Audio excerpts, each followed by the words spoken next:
Welcome to that spiritual, actual, factual answers to questions you're asking. You find them inside you, recite you, reciting the records. Akashic, we laughing, we drafting the passion to vary. It's time for that comedy, dramedy, all of the fanciest, catchiest acronyms. Listeners, listen, we traveling. Conscious is always unraveling. The reading you're having is mapping you back to your natural habitat. Abracadabra, it's magicless, passing it. To top it off, the host, all the classiest. Now, what were you asking for? All of the answers? What? All the answers.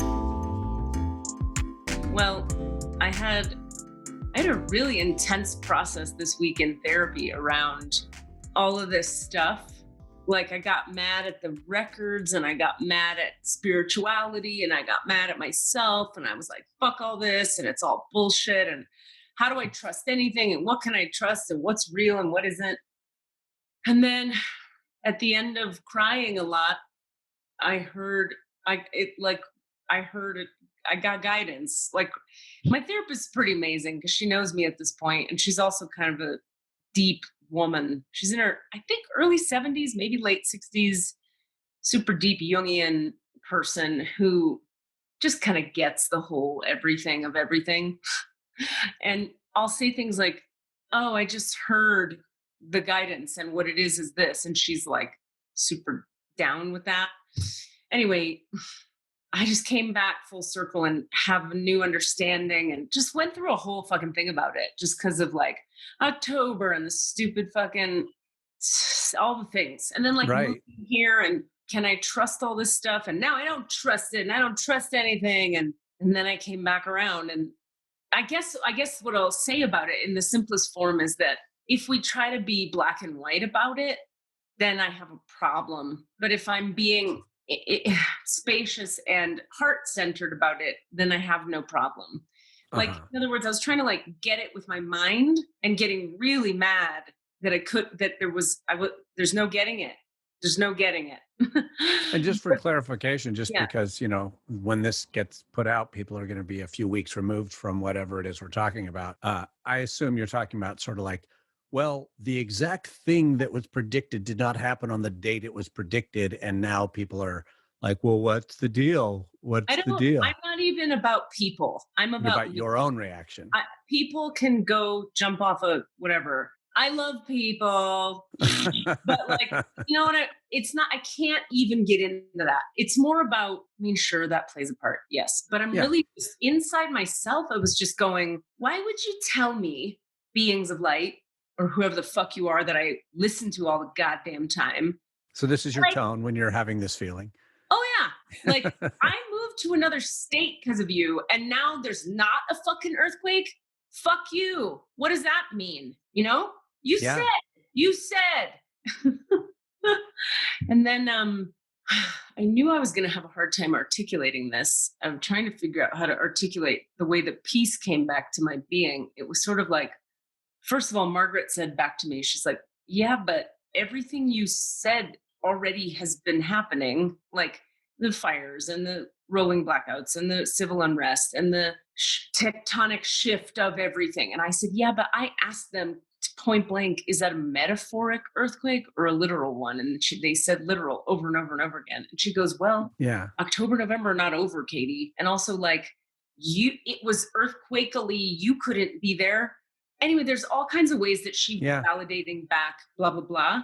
But beyond that, I want to try to figure out how to put this in words. I'll give you another example. Like, there's a person out here who's been helping me with certain things, who I was like, here in Colorado. And I kept getting, yes, go forward with that person with helping you with things. And then, but my gut was like, no, I don't think so. No, but it was like a yes. And then it was like, no. And I'm fighting with them. And then in the end, maybe not the end, but in this moment, I went with my gut, and everything feels like a world of difference better on that thing with what that person was helping me with. Okay. And so in therapy, I was really mad.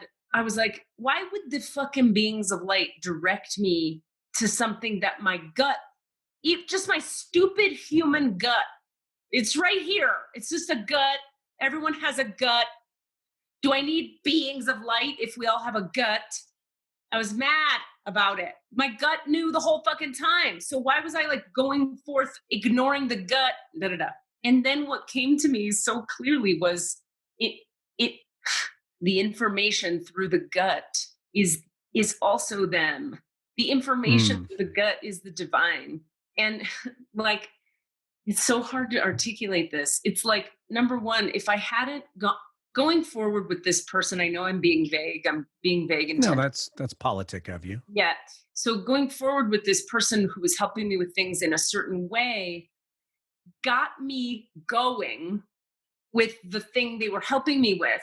Meanwhile, my gut was saying on a different level at the same time, my gut was saying, and there's problems here.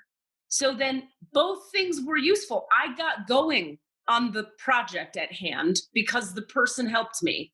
And back here, I was like, I don't know if this person can keep helping me. I don't think this is going to work. So then when I finally said that out loud and they went bye-bye, my being relaxed. But I look back in time and I go, oh, the thing exists now, the project, because I got that far down the road with that person. Does that make sense?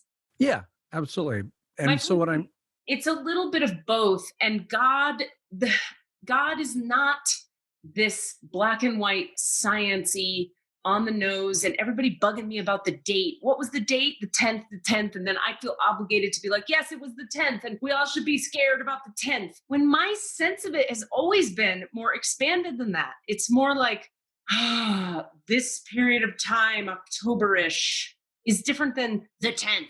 And then my mind wants to go, I should have dropped that person who was helping me with the project day one because I knew in my gut. No, it's not that fucking black and white. Here's a good example. Here's a better way to explain it. I was talking about relationship stuff and how like that person's gut, they're in a relationship. She needs to break up, knows it, just deepest gut, and then has stories to back it up. And you go, oh my God, yeah, you got to get out of there. But then the holidays are coming. They still care. They're sharing rent.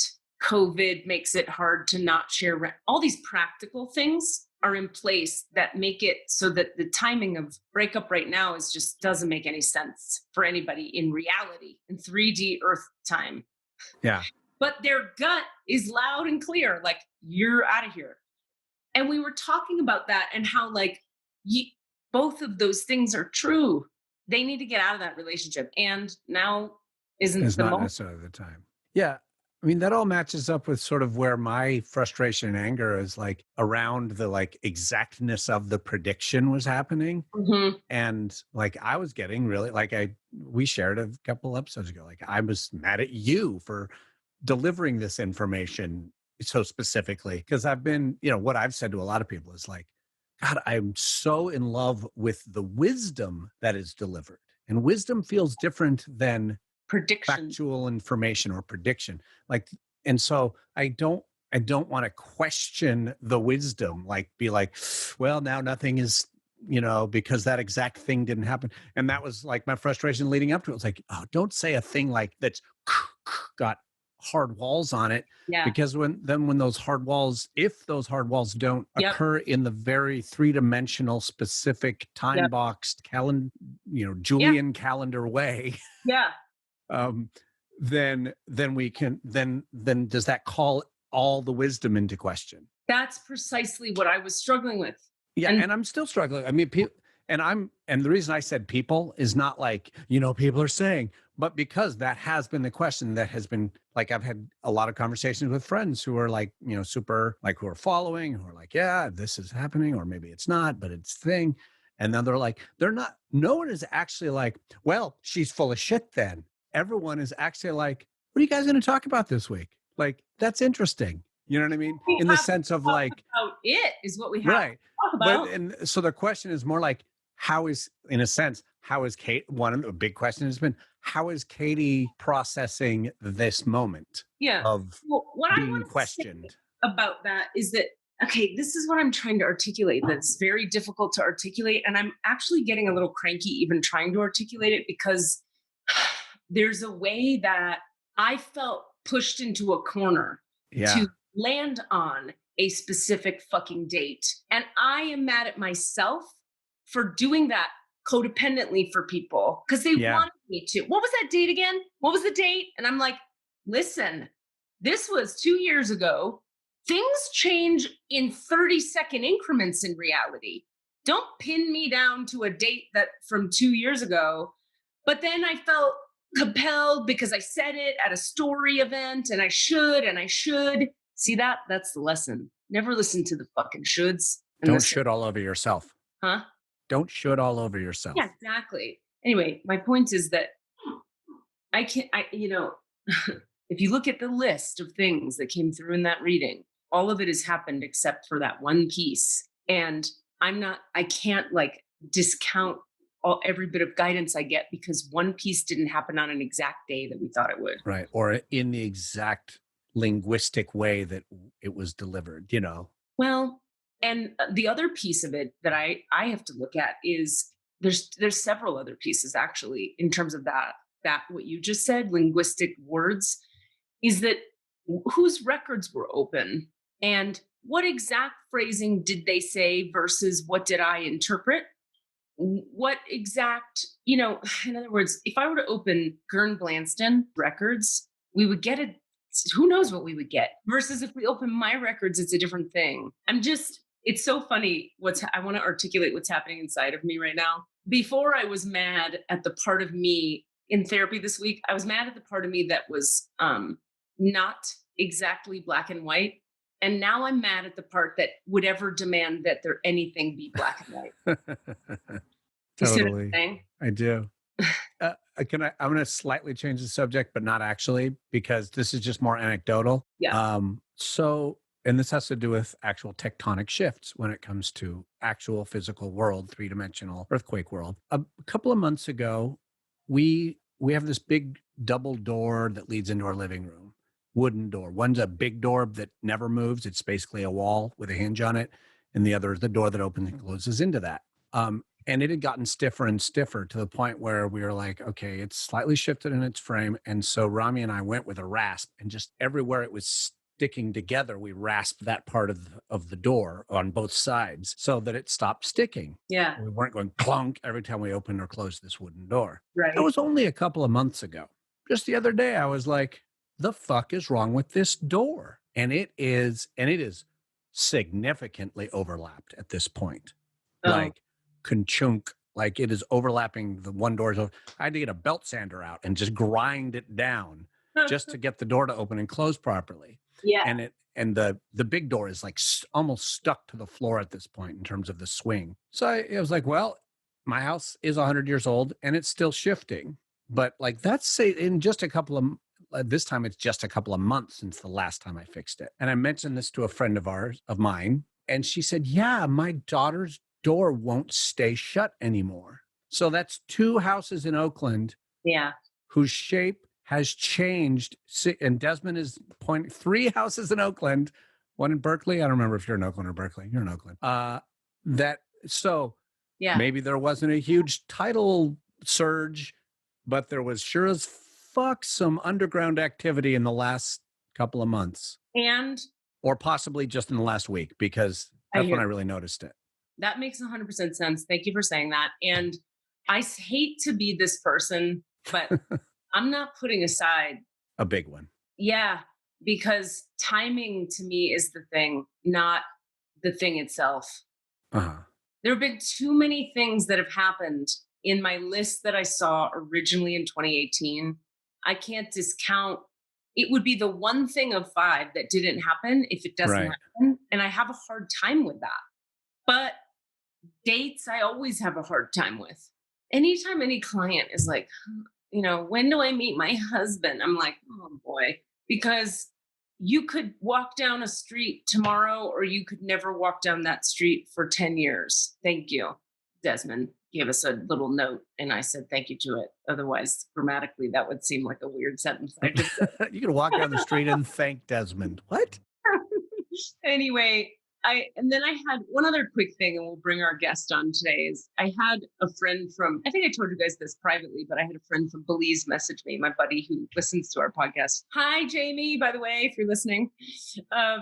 She was like, girl, I just want to reach out and say, you do you, and you deliver the information you get, and you let it go. When people need everything to be a science and an exact whatever, Are you all right, Cassidy? Yeah, I'm just checking something. Sorry, go ahead. He had his hands on his ears, like the hear no evil monkey.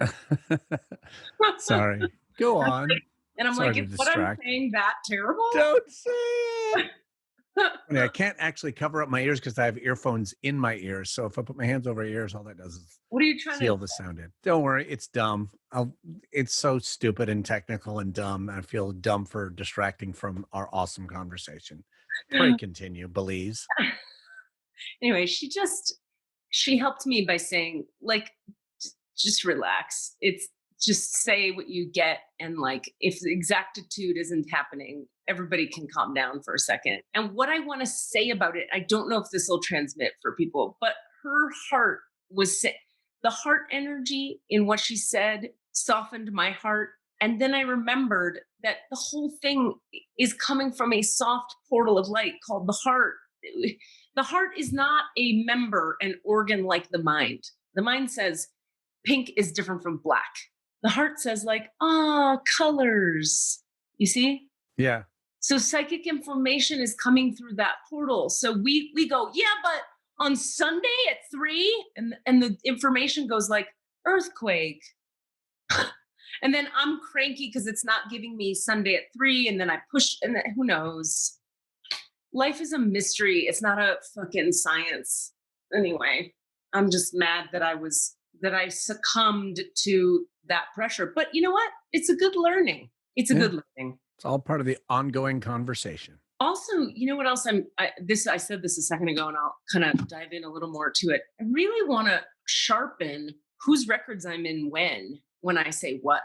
In other words, if we were in Gern's records asking about the date, I don't know what conversation we would have had. And we also know that Gern is doing good now. Gern's doing well at the moment. Yeah. His date that he had himself was also not exactly right.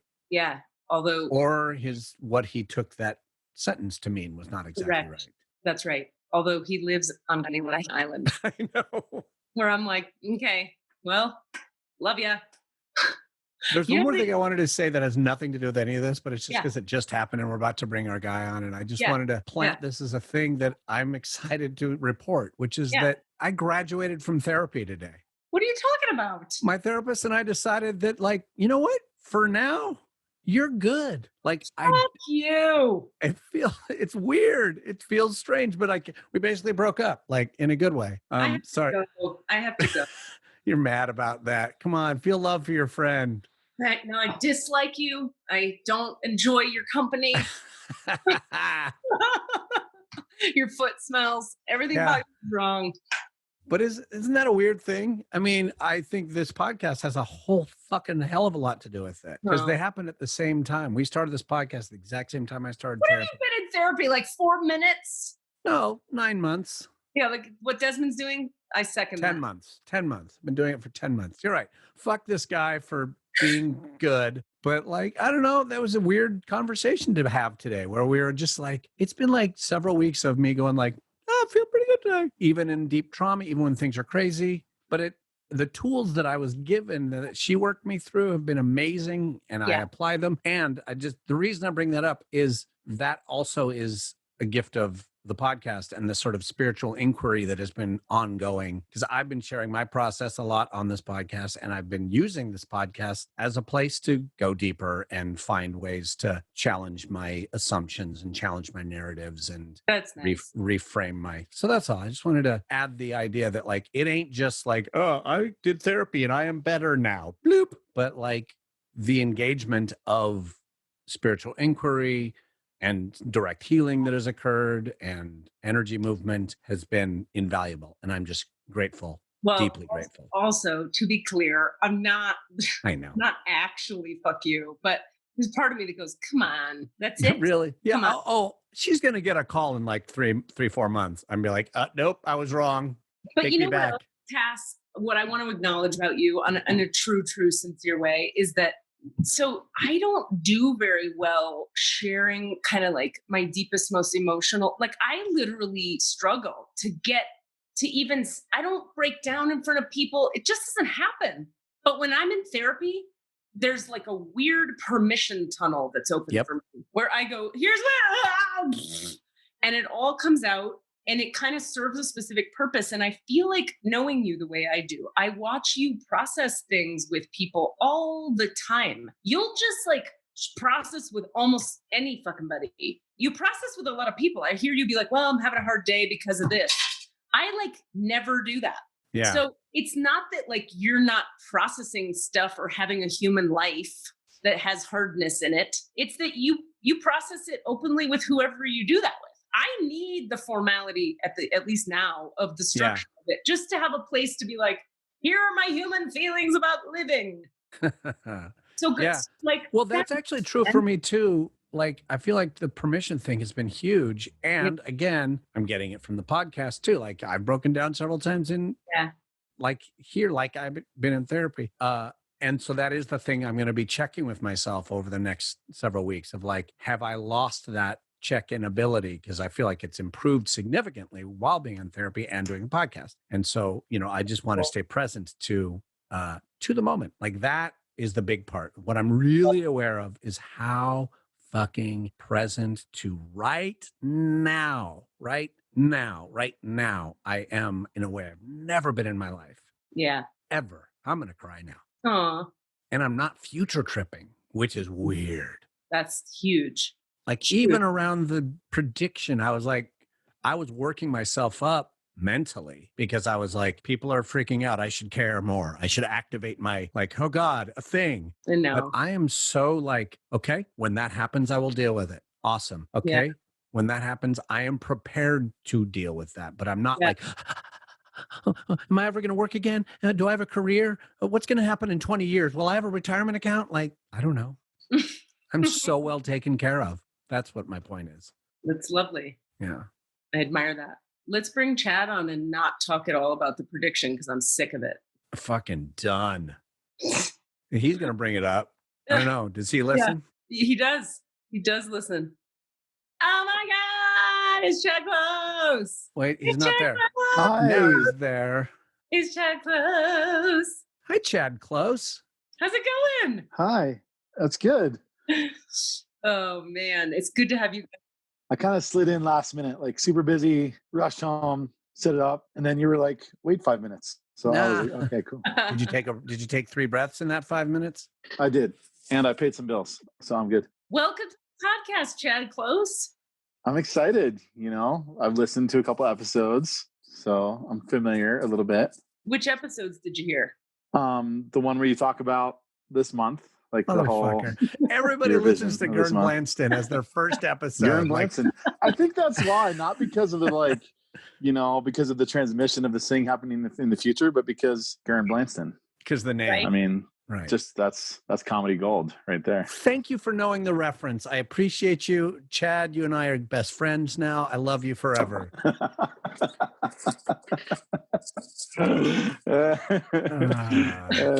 is gonna be fun.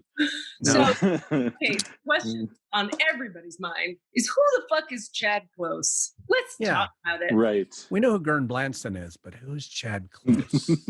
Side note, before I even go there, you two. So Cassidy's been in my life forever and ever and ever, and is like my brother, dear, one of my closest friends in the whole world. We've done all these plays together. We do improv together. We have this thing now together. And Chad, you are like in my heart. You're my Mankus Cassidy.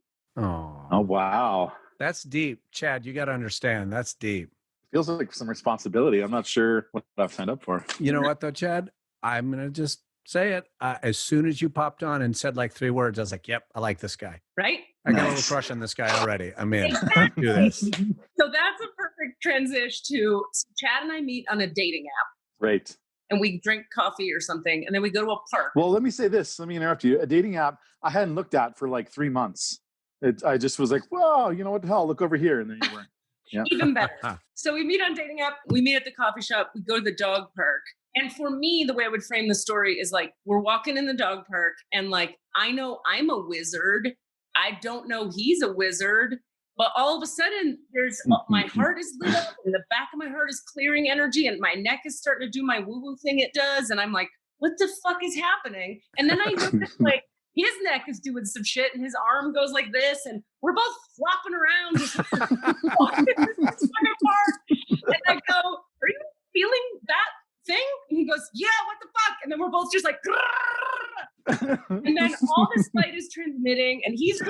I'm giving and I'm giving and he's receiving and he's giving and it's all coming forward. And we basically did a healing session in the park because like it wouldn't not happen. It neither of us were like initiating it or being like, I shall give healing to you now. It was more just like, this is occurring and that's intense. And then we've like hung out a bunch of times, and it seems every time we hang out and like becoming better friends. And as we do that, it's like every time we hang out, somebody's flopping around or both flopping around. I mean, that's usually, isn't that the goal of a dating app? Hey, Chad, can you tell me the narrative from your point of view, your version of that story? Right. I like Katie's version. I don't have a whole lot to add. Okay. Let's see. Yeah, that thing that some healers do when the energy's moving through the system and it's too much and there's wiggles and you got to do the thing to, move it through your body. We're just both doing that. I mean, we probably look pretty weird to other people in the park, And did you know each other were spiritual healers prior to that moment? There might have been a little bit of language on the dating app, maybe. Maybe. I don't remember. Well, I remember part of what made me interested to meet you is that the first thing you said to me was something like, well, on your profile, you talked a lot about Cuba. I'm from Miami, so I have like a connection to the Cuban culture. And I was like, oh, so Cuba, chit chat. And then your intro thing you said to me was, where did you come from? ? Oh, right. And I like everything you said about, or I think you said, I like how you articulate your relationship to spirituality. And I was like, yeah, this guy gets it. That was it. Did you say in your early exchanges, I moved to Mancos because the record keepers gave me a message about a prediction that forced me to reevaluate my entire living situation? She let off with that. Yeah, she let off with it. Totally. Sounds like a thing I would lead off with. I don't remember if you did that came out at some point. Yeah. But what's great is for me, I was like, yeah, totally. Right. That happens. That makes sense. And the record keepers didn't tell me. They kind of told my teacher who moved here. And then I was like, I guess I get to move there. Yeah. Oh, so this really is the womb. Cass, go ahead. Context. Chad is one of maybe 10 people I could list who, like when I say to people here in this town, people go like, oh, what brought you here to Mancos? And I go, well, spiritual direction. And they go, oh, yeah, me too. Every fucking buddy I have met. Every fucking person. Whereas if I said that in California, people would be like, I have to go. That's awesome. Yeah, I was thinking about this the other day, and that Sedona's cool and all, vortexes, there's a lot of some energy. And it's kind of like I feel like Mancos is the big show. When it comes to energy. And I want a lot of people to hear your podcast, but I don't want a lot of people to know that. Right. So you don't want Mancos to become Sedona. That's the thing. I mean, Sedona's got the vortexes, but it's also got 10,000 crystal shops, I'm sure. Yeah. But that'll be okay too. 10 million tourists is the problem. We don't want like that, that would be, but I think also just to be more specific too, it's the quality of the light and the kind of light. It's very different. Like the vortexes of Sedona, I spent a bunch of time there and some time now in Moab and some time here. And it's such a different energy. But I do wonder how this place has stayed so hidden so long, given what's coming up on the land here. Well, you might be to blame if that changes, Katie. We might be to blame. This may be it. This is the moment. So, Desmond, go back and edit every direct reference and change it to Mancos, to Marcus, South Dakota, or Marfa, Texas, or something. Well, yeah, it's already overblown, so that's fine. Yeah. So so Chad and I meet that way. We exchange wizardry pleasantries, and he's become like my soul brother here in this town. And I was like, well, we can't do it. We have to have Chad on the podcast. And I have some questions for you that I'd love to ask you, Chad, actually, about your kind of exciting. Yeah, like about your journey as a wizard, because something I appreciate about you is that I don't know how to frame it. You're not like leading with your spirituality. You're not like, hi, right. I'm a spiritual dude. You're like living your life and you have these abilities. And so I find that to be appealing, but also I'm wondering, can you tell people a little bit about, just so that people get to hear something other than my freaking story, Sure. Tell people a little bit about how did this all evolve for you that you wind up being someone who flops around energetically with a lady. Moves energy. Yeah, moves energy. And says they're a healer and does healing sessions with people and stuff. I mean, really, it came down to meeting some people. In 1998, like January of 98, I didn't have quite enough money to do a full semester at the college I was going to. So I did an independent study, went to Central Pennsylvania to work for a wilderness therapy outfit. And I met Tracy Wood, who you've worked with a little bit since you moved here. And she kind of blew my mind. And then another year later, I went back again and did a course, and I got to spend some time with her and her husband. And then I got really immersed and really saw them using pendulums and felt the energies moving in my body, and was really more immersed in like the conversation with spirit, like the way they conversed with and connected with the spirit and tried to live in alignment with it. I got like saturated with it a little bit. And then from there, it was just kind of downhill. Like when she was available, we were in the same parts of the country. We'd do sessions. Eventually she started teaching. When she started teaching in 2003 in Durango, my partner and I at the time, we moved here from Prescott, Arizona to the Memphis area to attend the massage school in Durango and start studying with her. And then it just kind of took off from there. And a lot of the things they taught are kind of some standard new agey stuff like ascension and wound work and chakra energy healing stuff. We did some anatomy and physiology too, just so we knew what we were kind of about in the body when we were doing energy work. And that has kind of kept going. I don't work with Tracy as much as I used to. She doesn't teach as much as she used to, but we probably still do a session every 2 or 3 months. But I guess in that 20 year period, there was just a lot of work, really. A lot of the personal, especially the personal stuff. For a while, there was a focus on the cleaning up this system so I can, clean up my channel. So that was a lot of the stuff too. And so for you, when you say your channel, you mean, I think what I'm hearing you say that you mean is that your way of having direct communion with the divine is through this channel.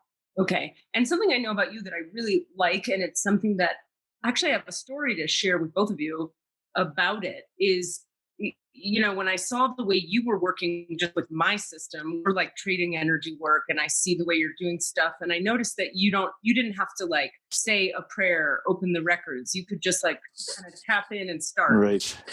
And I decided in that moment, FYI, I was like, oh, I'm going to do that. I'm going to have that.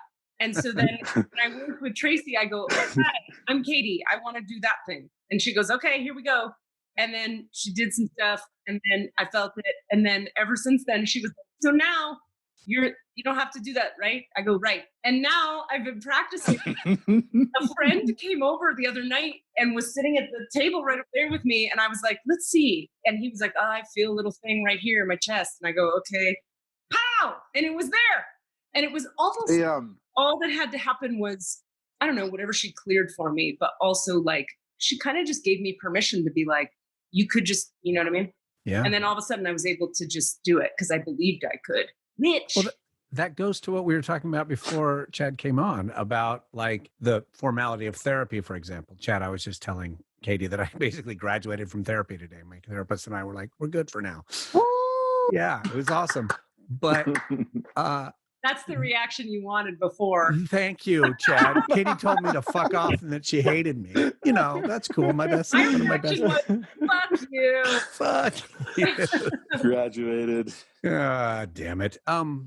He'll graduate again in a couple months. It'll be let's be clear. I'm not done by any stretch. But my point being that we were expressing the formality of therapy gives you the sort of permission to open up or to do. And I wonder if just having someone say, you don't necessarily need that formal prayer, blah, blah, blah. Here's a way to remove that block. And now that I've taken therapy out, I can still do what I was doing in therapy.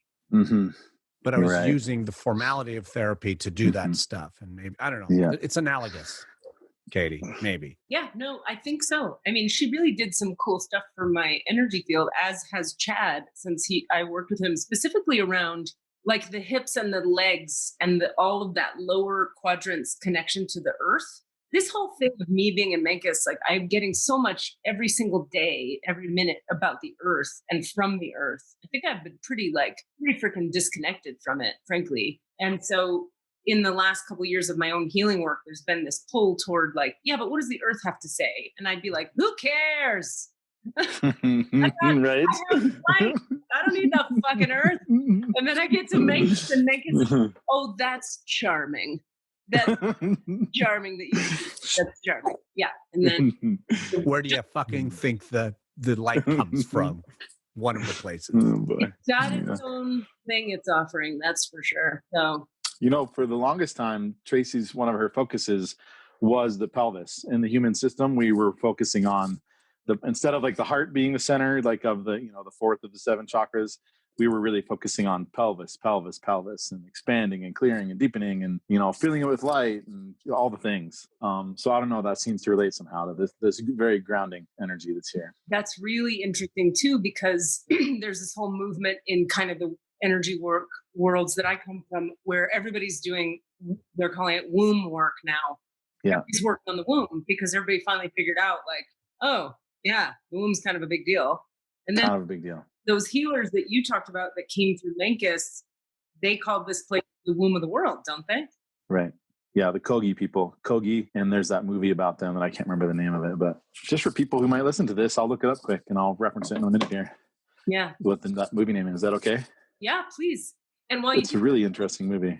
Say for people that something I've been doing to help people ground at the beginning of sessions for a long time is have them breathe into the low belly and into the pelvic floor. Because for me, so much of my healing has always been in the feminine sexuality, creativity, the seat of the self. Like the Hawaiian healers call it the unahapili. The little self, the true self, is down in the low belly. And there was just so much trauma for me there. And I saw it with so many of my clients that it was like, okay, we need to come down and in to that part of the body for sure. It's just amazing how much more there can be. Like structurally, there's stuff there, and muscularly, there's old energy there, and energetically, there's energy there. There's just all kinds of layers of what's possible when we work with the pelvic floor and the womb. It's juicy. Did you find it? Did you find it? Did I find it? You were just. Yeah. So, I didn't want to just jump from what you were just talking about to that. So I'll get to that. But you should. Yeah, we are not good at structure. Jump. Great.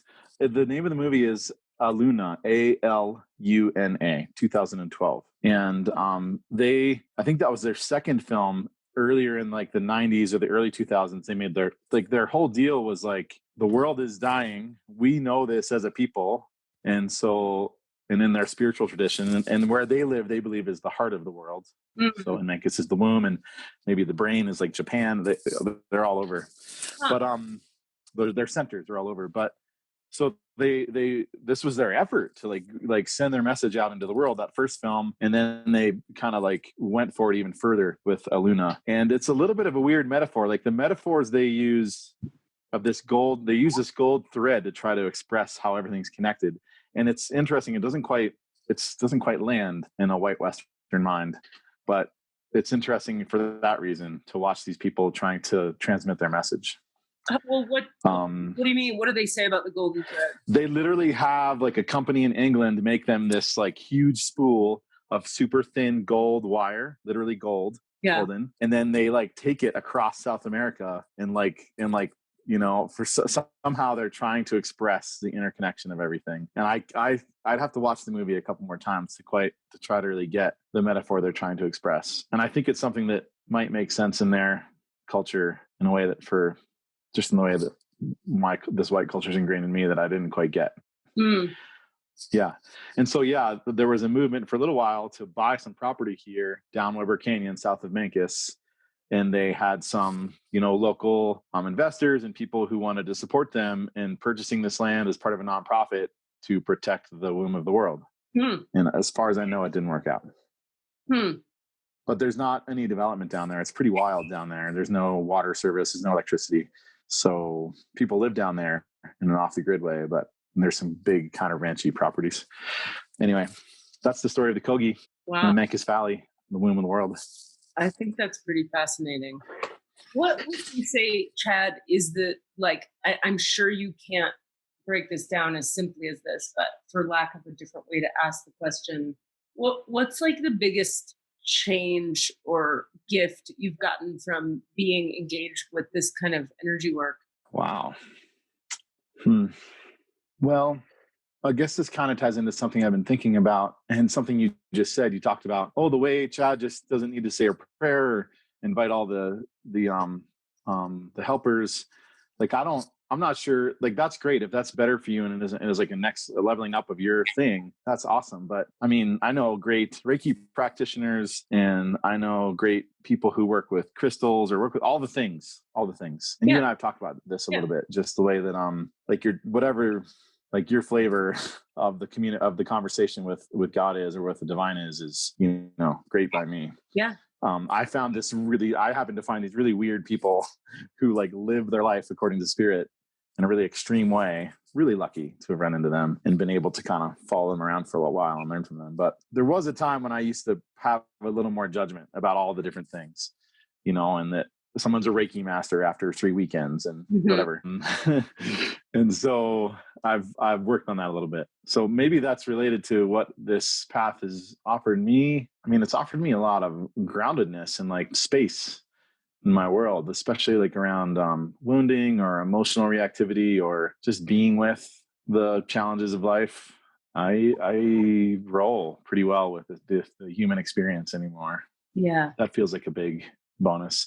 And I've developed a love for, I really love doing energy work on people. I love the feeling, the feelings and sensations I get in this system, and the learning and growth I get. And it's not just all altruistic. Like, I'm a person of service. No, I get off on it. I like it. It's fucking awesome being here. And so I guess that's the other thing. I really like it. I guess it's that kind of thing, like, for people, when people find some kind of purpose, just that satisfaction they get from participating in it. And that's been a big distinction. Like you said, I don't show up in the world with people who know me, they know I'm a healer, but otherwise I'm a construction guy. I own a construction company. Yeah. And I go around to jobs and tell people what to do and make phone calls and wear tool bags sometimes. And, that's how most people in the world see me. How much do those worlds cross over at all? Do you do the people involved with your construction company, or like the teams that you're a foreman of or whatever, do they know, Chad is also a spiritual healer? The couple times they have overlapped really intensely, like when I've had very spiritual clients who were like really fascinated, it hasn't gone well, honestly. Huh. How come? Like, it's been better to keep it with like employees. Sure, it comes across just in the way I communicate, and then it might eventually come out with people I work with. But how come it didn't work out with the really spiritual people? Yeah. It was like trying to mix up channeling with contracts and money, So there'd be like what we channeled we should do next, and then there'd be like what makes sense in the 3D world. And then it got really messy. It got messy enough that we just stopped. And it was a loss for me. It was a really, really big project that would have been really made me a lot of money. And we ended up just like parting ways partway through. And then those clients actually went with a way mainstream, not even remotely spiritual person who just like did the deal, built the house, went away. Yeah. So anyway, so some of the people I work with know, but for the most part, they just know I'm pretty kind for the construction industry. I'm pretty easy to work with, I think, is what they know. You said something that made me, loving doing it. Yeah, I was on that topic today. I had this, actually it started yesterday. I had this awareness to, you guys know about this healing center I've like apparently started to have one of here in Memphis, which by the way was not on my list of plans ever. In fact, I had the opposite of interest in it and was not for brick and mortar. I was not looking for extra expense. I was not looking for any of it. But it popped up and it really just really read, and I just kept getting green lights, and here we are. And now I have it. And yesterday I was like, because one of my teachers with the Akashic Records work taught me that anything that has a consciousness or an address has an Akashic Records. So any group of people you're with, there's a group records. Any building, group, there's a records. Any animal, dog in my lap, records. So any consciousness or address has a record. So I was like, wait a minute.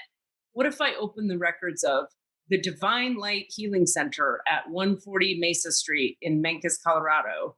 And holy shit, I'm pretty humbled and taken aback by the bigness and the brightness of the energy of that thing. Like that entity that I'm now the steward of, like it's my job to like make it do its thing.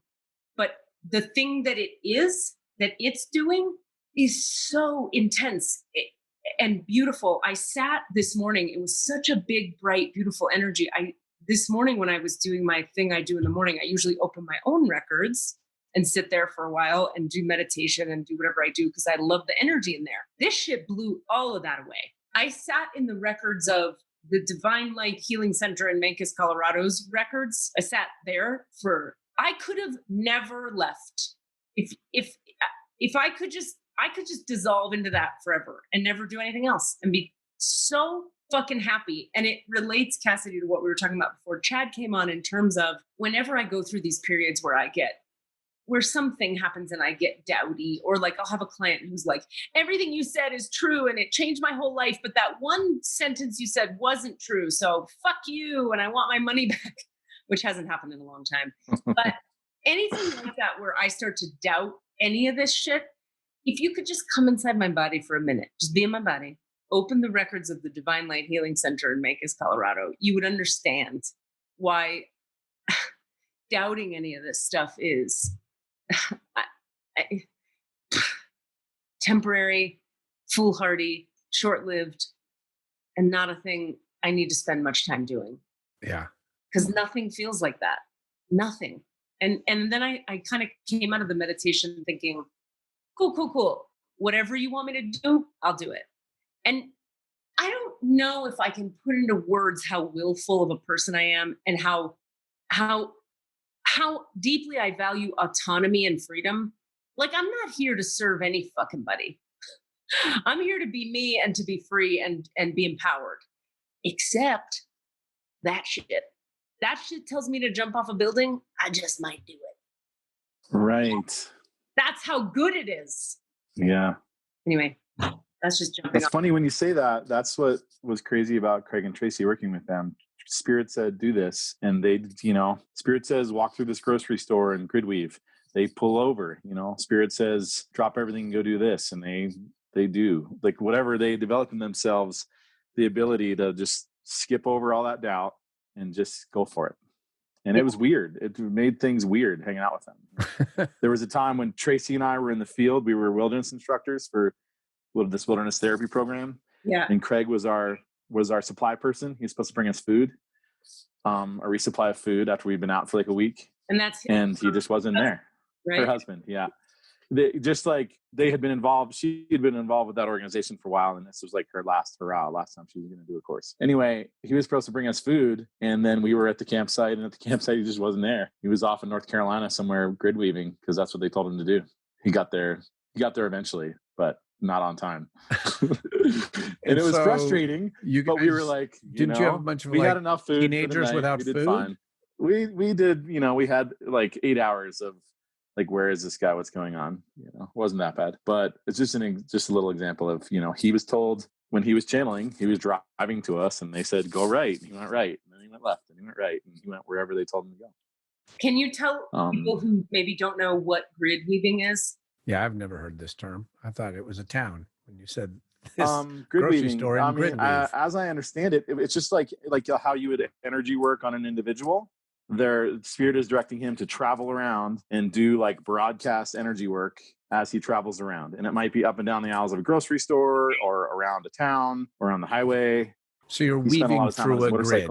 Well, he might be clearing, weaves of energy that have been put somewhere. You might be creating new weaves of energy that are being asked for. That's why I think they call it grid weaving.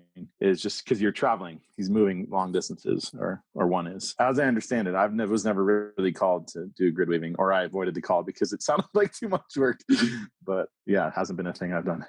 That's interesting. I know what you mean when you say it, but I feel like people listening might not. So I wanted some clarification. I'll give you an example of like how that'll show up in my world. Yesterday, I had this dog here, the one that we're all quite familiar with. And I was in love with. Thank you very much. I was outside of the Mexican restaurant, one of the 90 Mexican restaurants here. And by the way, all we have in Memphis is Mexican food. It's like nice grocery store, shitty grocery store, Mexican restaurant. And you gotta like travel to have other options. Anyway, I'm outside the Mexican restaurant and all of a sudden I'm overcome with this sort of like heavy sadness, this deep, dark, heavy sadness, very much in the womb and very much in the heart. And I know when it comes over me like that, it's 9 times out of 10, it's definitely not mine. So the first question I ask Spirit is I go, well, is this mine? No. Okay. And then I'm asking a bunch of questions. Is it of the earth? Is it something, is it the people in this Mexican restaurant? Is it the next client I'm about to have? That often happens where I have a client booked for 5 o'clock in the afternoon and like around noon, I'm having weird symptoms in my body. And I finally figured out, I think a teacher taught me this, that like you're tapping into what the client wants you to help them with. Like they are thinking of you and sending their energy toward you and you're perceiving it. So anyway, once I can ask the question and get clear on the thing, I can do something about it and not be like just carrying that thick, dense, heavy energy around. So anyway, yesterday outside of Chavolo's, I'm in my car waiting for nachos. And what I got was that some part of the earth was releasing some heavy thing and wanted my help with it. And so I had to blow and make sounds and noises, and we blew that heaviness out of the earth, and then it was gone. And had I not known that, just through being in healing schools and knowing a few things about how energy works, I would have thought that was me. I would have thought I was in real sadness, and it's a little different from grid weaving, but it's a similar idea because it's not a human. It's the land in this case going like, clear this for me because I need you to do this now. What time was that last night? That was yesterday afternoon around 4 p.m., 3:30 p.m., 4:30 something. Yeah, I ran into that yesterday and I was supposed to go to Durango to drum for the African dance class. Yeah. So I drug myself out of the house and loaded the drums. I have these 3 big drums, the dundun and the kenkini and the sangban and another drum. So I get them all over there and I'm just not feeling it. And we started at 5:30. And I drummed for like 20 minutes and I just was grieving. I just was like so in pain. And what's funny is I love that you're talking about, because I didn't even check in. This is the thing about, the healership. I'm such a human. I didn't check in. Like I could use my pendulum. I could put my hand out and go, is it me? Is it a person? Is it just stuff that's in the field? What is this? I could ask Spirit. Yeah. I didn't even bother. I just personalized it. I was like, this must be about me and this triggering experience I had yesterday. And and then my friend Kayla, like I just walked away from the drums. Like I'm playing these drums and I just couldn't. I was losing it. And I just had to tap on the other guys and like walk away. So I walked away for like 20 minutes. And then a friend like came over and we talked. And then we went for a walk after drumming. And I mostly processed about how I thought it was this personal thing, but maybe it wasn't. And I'm not always paying attention enough to know. Like I don't always ask. Sometimes I just, assume it's me. I mean, 100%. I think for me, I personalized everything for so long, and I still can. Yeah. And we both know that like it's too painful. As soon as something is that heavy, I'm like, let's pray to Lord, baby Jesus, this isn't mine. Fucking not mine. I can hear it too heavy. If it's mine, it's gonna take a while, and I gotta feel the feelings and whatever. But if it's the earth, we can just blow that through. That's what motivates me, in other words, to take that present to the question. I hate seeing. That it might not be yours. Why not ask? Because it might not be yours. Great. That's a good motivation for most of us, avoiding discomfort. Yeah, thanks for that. No problem. And then sometimes it'll just be mine. I'll have to deal with it. But sure. Yeah. God, I feel better already that it wasn't mine. Good. Thanks. You've now decided it wasn't yours because it's easier. Well, it feels lighter in my body. That's for sure. The thing.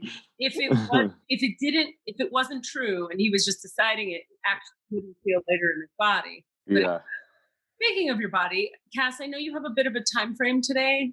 Do you have? Yeah, we should. I think it'd be good if we jump to. Yeah. So, Chad, you've listened to the podcast. We usually open the records of the guest, and but we're just gonna go pow right to it. We're not going to say a prayer. We're not going to do a meditation. We're just going to open it up. Just hit me with it, Katie. What do you get? What do you got? I'm going to open the records. Is what I'm going to do. There's still a formality to it a little bit. I love it. I like it, and I like the clarity of it, and it's very clean. Okay. Whew. But if you're cool with that, that's what we'll do. Yeah, I'm cool with it. I'm gonna like just energetically reach out and connect to you, whatever you're doing as you open the records. Okay. All right, sounds good. Yeah, see, already the energy's moving. This Chad is so tapped in. Commence the wiggling. Chad, what's your full legal name again? Chad Close, is that it?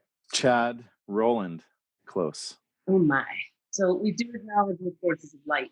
Allah, asking for guidance, direction, and courage. Know the truth. As it is revealed for our highest good and the highest good of everyone connected to us. Holy Spirit of the divine light, protect me from all forms of self-centeredness and direct my attention to the work at hand. Help me to know Chad, what was it? Roland Close in the light of the records. You, Chad, rolling close to the eyes of the Lords of the record. Enable me to share the wisdom and compassion that the masters, teachers, and loved ones of Chad rolling close have for Chad rolling close. Okay, yeah, part of why I wanted to open the records formally is because I'm actually quite curious about what happens in the formal way of this particular thing, like this, the Akashic Records, like what would it be like to sit in Chad rolling close's Akashic Records? And specifically, what is that, you know? Allah. So we're asking to be deepened now into the deepest and highest vibrational frequencies of Chad rolling close's records. I mean, Allahu Akbar, Allahu Akbar, Ashhadu an la ilaha illallah, Ashhadu anna Muhammad abduhu wa rasulullah, astaghfirullah al-azim, astaghfirullah al-azim. Okay, well, did you have anything you wanted to, you know, I don't know, look into or clear, or shall I just say words? I have a direction, and I'd love to hear words if you're. Okay, great. Let's start with your direction. Okay, great. The thing that's been coming up is like the thing that always comes up is how to phrase this. I mean, we've talked about my healership and how I work as a healer and what I do, and then I'm just giving it away lately. I give it away. Yeah. It's free. And there is that question. It still arises in me, like, you know, I used to say I kind of hated the construction thing and I was over it, but I'm kind of past that point, healed some of that victimhood. Yeah. But there is a part of me that is like, okay, all right, you know, creator, father, mother, divine, all that is, what do you want me to do with this? And I haven't been asking that very specifically, probably because I don't necessarily want to know, or I'm a little fearful of, you know, what I hear when I ask, what do I do with this? Right. And it's not what do I do with this case by case, person by person, or energy by energy, but what do I do in this 3D world is really the question, kind of. So let me ask you something. How would you feel if the answer was exactly what you're already doing? I mean, I might feel a little disappointment, but you know, just a little. Okay. So is part of what you're asking, like, is the next indicated action for you to be like working in a formal way where people pay you and you're doing healing? That's part of the question. That is more the question. Yeah. I'm listening for what I get this big no, right? Me too. Yeah. Okay. And I'm listening for like, is that the incorrect question? No. Is that a useful question? Yes. Okay. So is this about timing? Yes. Yes. Is this about pieces that need healing for Chad? Not exactly. No. Is this about him not being ready? Nope, not really. Is this about just literal divine timing? Yes. There's something about your life has a plan. You know, there's a thing unfolding here. They're showing me this very clear image of a corkscrew, like a metal corkscrew moving forward in time, space. Allah. Oh, I don't have clarity on what that is yet. So we're doing some clearing now. The corkscrew, like the timeline. Yes. Okay. So the corkscrew of your soul's trajectory, purpose, work is boring a hole through your life and the things around you, the 3D, the 5D, etc. But it hasn't bored to the place where now you do that thing. You know, like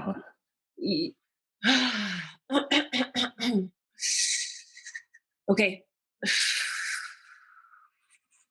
Now we're moving energy. What I was hearing. Oh, okay. Go ahead. What were you hearing? Well, I mean, it was like the encouragement to keep doing more of the same. Like if I'm gonna, like I do it for free because people who know me call and ask for support. That's But right. I wonder what would it be like to just like, I mean, I can afford to pay for space in the studio and just once a week do 2 free sessions, Yeah. like that sounds exciting to me. Okay. So let's see what gets created with that. So I hear the same thing you hear in terms of like, this is More of the same. Yeah, this is how I hear it. It's like you are giving so deeply and so fully and so often. What more could you ask for?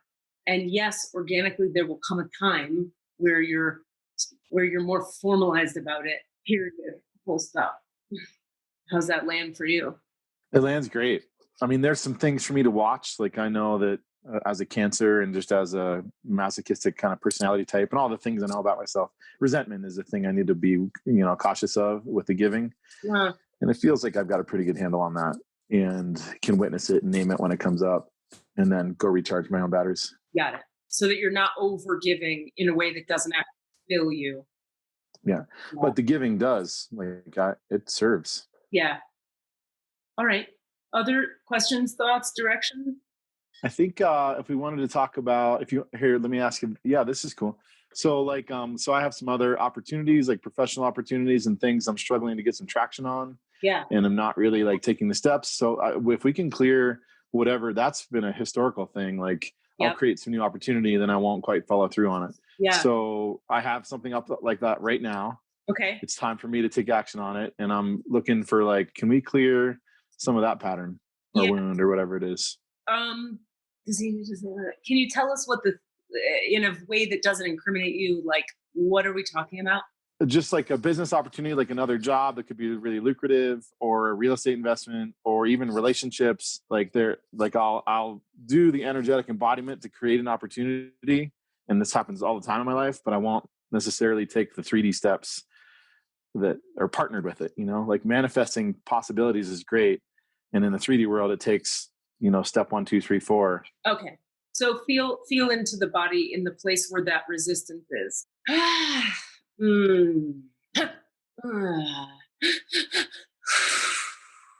Allah. Oh, cool. Allah. Oh, Allah. Allah. Yeah. Okay. Interesting. Yeah. There's a way, here's the framing I'm hearing about what's moving, right?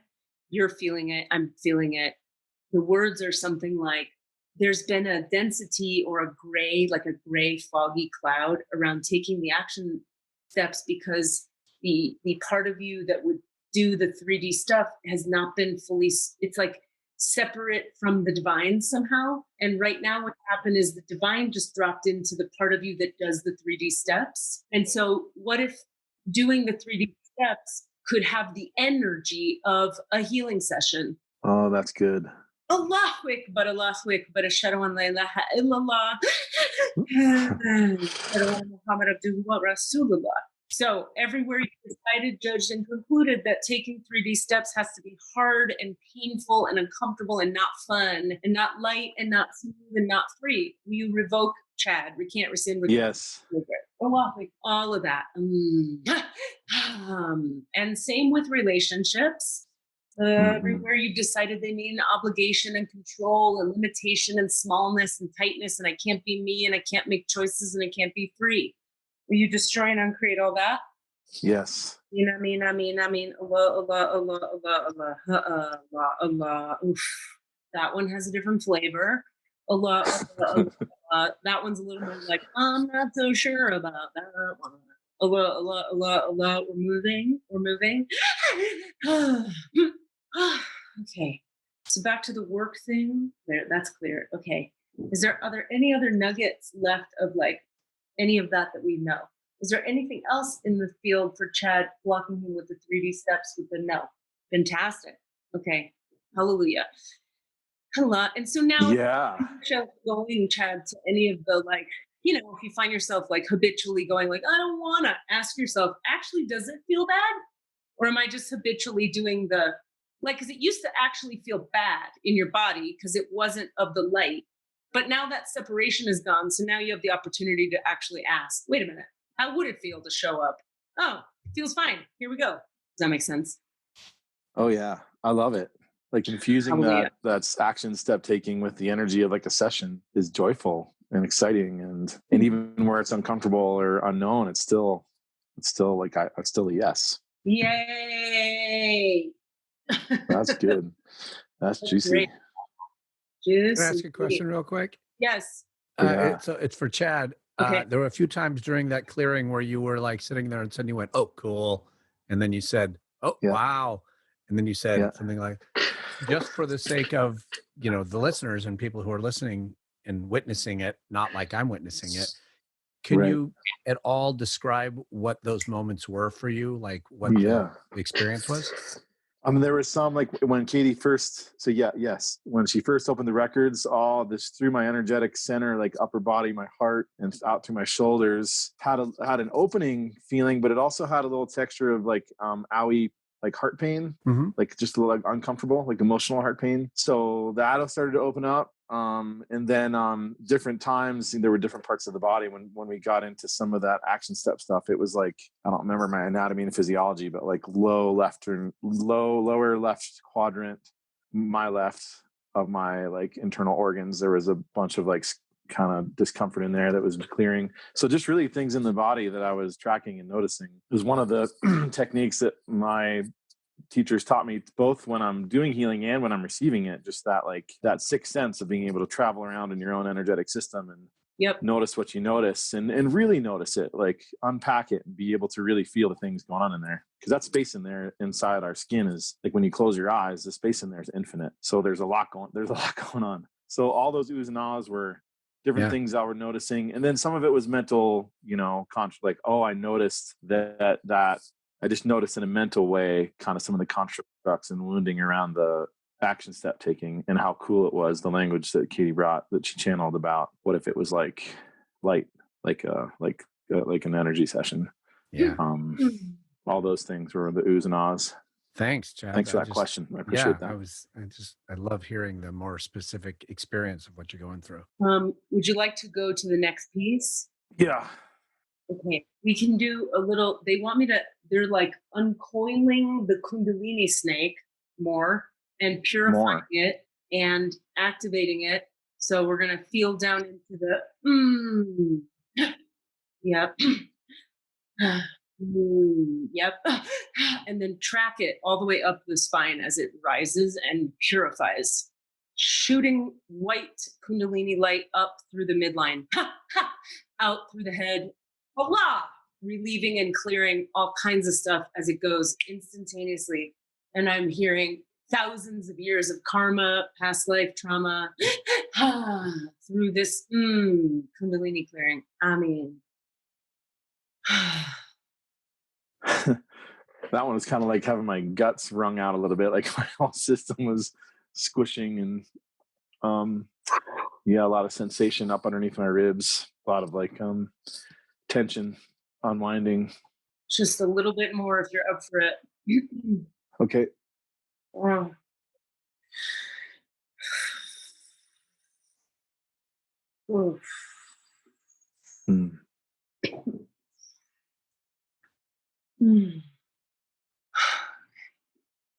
Okay. Okay. So that was kind of just like the final aspect of that movement that was occurring. There was an unlocking at the brainstem area that then allowed for a deeper dropping in of the light down to the second chakra, purification of the second chakra, which then shot the strength of the white light alignment more easily and fluidly upward through the system. Anyway, that was what I was watching.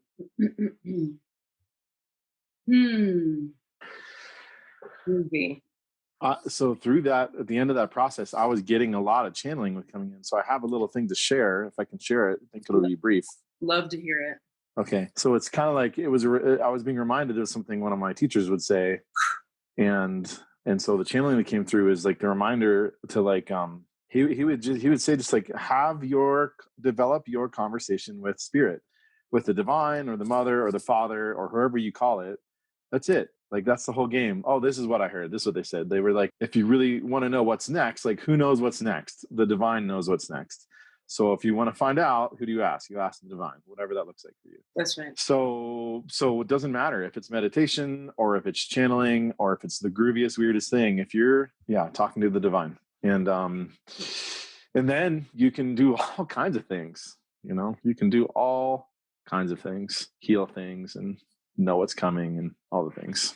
Anyway, that's what I heard to share. Hallelujah.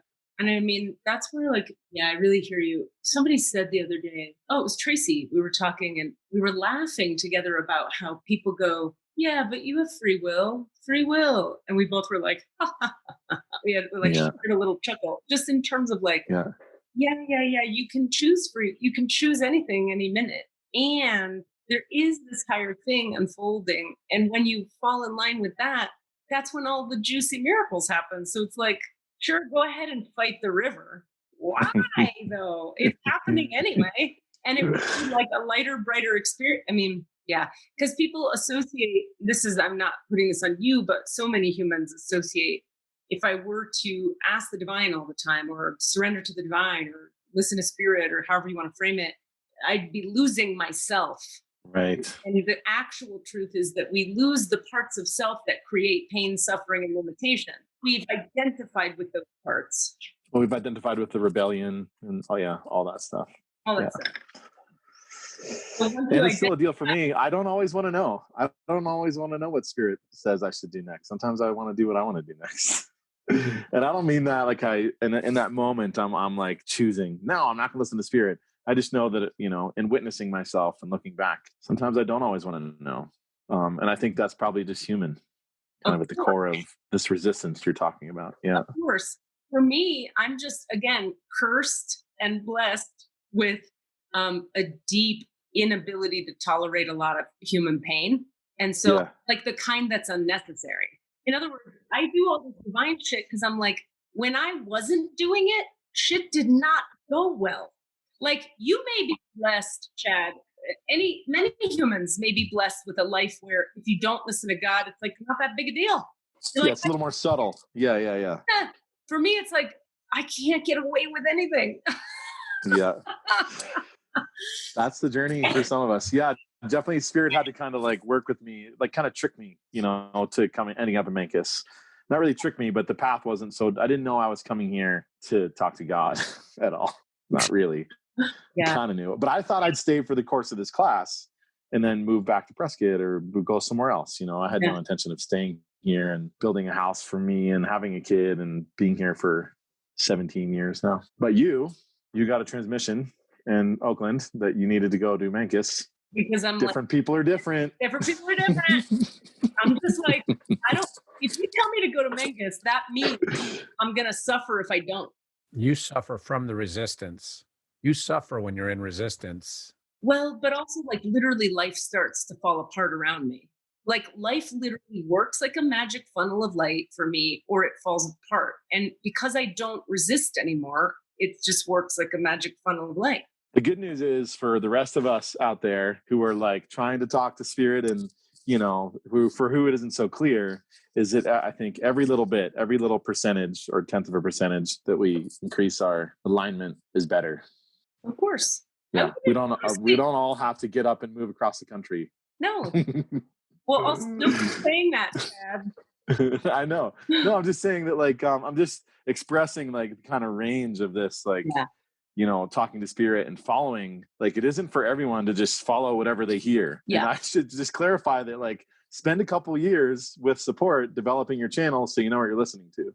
Because not everything, if you just randomly say, spirit, tell me, well, you probably could have some teachers to help you direct you to some more specific channels of spirit that are really beneficial for you. Because there's other spirits out there that be like, oh, you want to play? I'll mess with you. Sure. So a whole different conversation of who are you listening to? So find a teacher. Don't just start listening and doing weird shit. Well, find some teachers that you feel good about and respect and learn to develop your conversation. That's right. And your point is more than important, because everyone now thinks they're on a spiritual path and everyone thinks they're spiritual healer. There's Like I had a disease and then I healed it with, oils. I'm a healer. It's like, okay, well, you might have received a healing through some weird fucking portal or some demon or entity, and good for you. It doesn't mean it's clear or clean or where you want it to be coming from. And that's kind of all we have is each other to figure it out. It's like people who have gone before us, who have really muddled through and made mistakes and have the track record of kind of like, navigating this whole conversing with spirit. There's no book, there's no meter that will tell you if it's a demon or a dark entity or a light entity. I think all we have is community. So I feel lucky, the way I stumbled on it. And you had your school, so it felt like that was the way to develop your channel among a lot of other things. I had 3 schools. I'm just saying it took a fucking lot. Yeah. I wasn't just like, poof, I'm open. Yeah. I mean, I'm as stubborn as they come is my whole point. I'm saying I'm as willful and reactive and emotionally all over the place and stubborn as any human you'll meet. Therefore, yeah, I better fucking surrender because shit works when I do and it doesn't when I don't. And here, then again, is the paradox of spirit. I say like, find a community, find a teachers. I've had some people come to me and want to be taught. And I've gone like, I don't know what to tell you.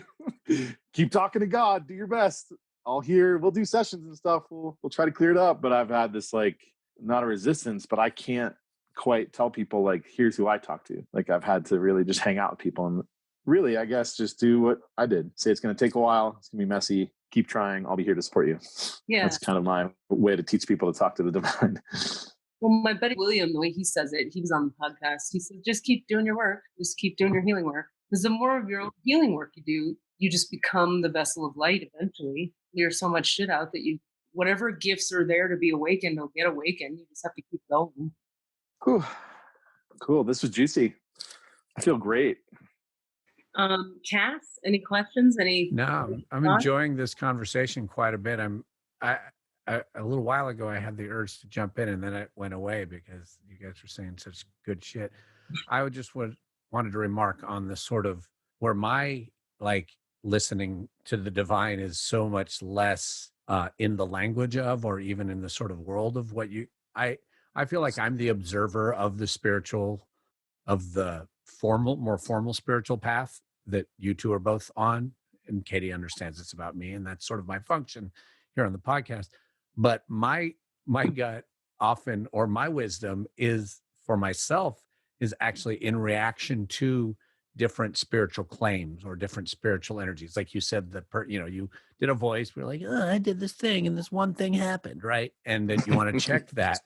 And my reaction has always been like, are you demonstrating are you outwardly showing me that you're of the spirit, or are you actually just of the fucking spirit? And I appreciate when I can just look at somebody who isn't trying to prove it to me or show it to me in any way. And often that manifests in, not a weird put on voice, saying fuck a lot, just whatever it is, but just the energy of like, oh yeah, I don't know, this is the fucking thing I fucking do. It's rather than this sort of outward, like, okay, hold on, I've got to get into the space. Really sibilant S's, a lot of breath.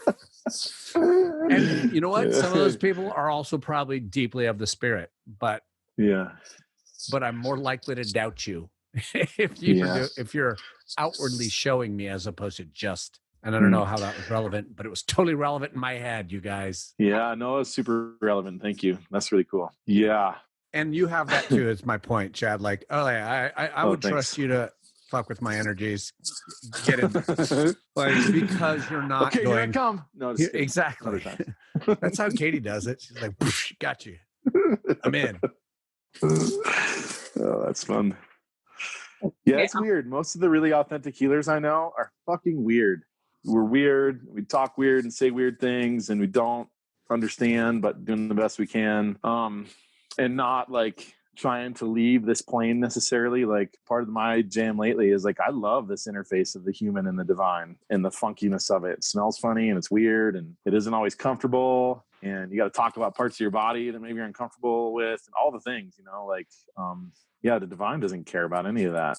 you know? So anyway, I love that part lately. That's what I'm really into, because what we're all doing, we're all somewhere between. Yeah. I'm going to close your... That was juicy. Oh. Do it. Do it. Right. You want to leave them open all day just to see what else happens? Don't. Okay, I'm thanking masters, teachers, and loved ones for their love and compassion, the lords of the records for their point of view, the Holy Spirit of light for everything. I ask that you return all of Chad Rowland. Chad Rowland. Proper Southern gentleman's name. Rowland. Of course. My granddaddy, great granddaddy. Closest energy to himself. Return all of Chad Rowland closest energy to himself. The divine portal and the Akashic Records for Chad Rowland closer, not closed. Amen, amen, amen, amen, amen, amen. Okay, thank you. I have to do that formally. Otherwise, I'm like, I want to eat a taco that's on a piece of cake. What's that? Oh my God.